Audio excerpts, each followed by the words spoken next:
আওয়ামী লীগের সাধারণ সম্পাদক সড়ক পরিবহন ও সেতুমন্ত্রী ওবায়দুল কাদের বলেছেন, কোটা সংস্কারের দাবিতে শিক্ষার্থীদের আন্দোলন চলছে। পাশাপাশি পেনশনের বিষয়ে শিক্ষক সমাজেরও আন্দোলন কর্মবিরতি চলছে। এই দুটি কর্মসূচি চলমান অবস্থায় আমরা খুব সতর্কভাবে পর্যবেক্ষণ করছি। যতটুকু জানি, কোটা সংস্কার বিরোধী যে আন্দোলন শিক্ষার্থীরা করছে তাদের আজকে নির্ধারিত কর্মসূচি নেই, সেজন্য আমি তাদের ধন্যবাদ জানাই। মঙ্গলবার দুপুরে 23 বঙ্গবন্ধু অ্যাভিনিউয়ে আওয়ামী লীগের কার্যালয়ে এক যৌথ সভায় তিনি এই কথা বলেন। সেতুমন্ত্রী ওবায়দুল কাদের বলেন, শোকের মাস আগস্ট আবার আসছে। 1 আগস্ট থেকে আমাদের মাসব্যাপী কর্মসূচি রয়েছে। ভাব গাম্ভীর্যের সঙ্গে এই মাসের কর্মসূচি পালনের জন্য আহ্বান জানাচ্ছি।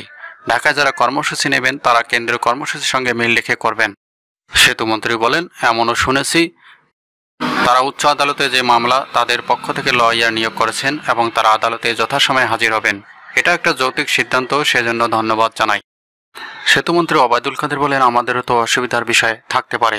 আমরা তাদের প্রতি কোনো প্রকার অসম্মান করছি না। আমরা তাদের আন্দোলন পর্যবেক্ষণ করছি। সময় মতো এর সমাধান হয়ে যাবে, এটাই আমরা আশা করি।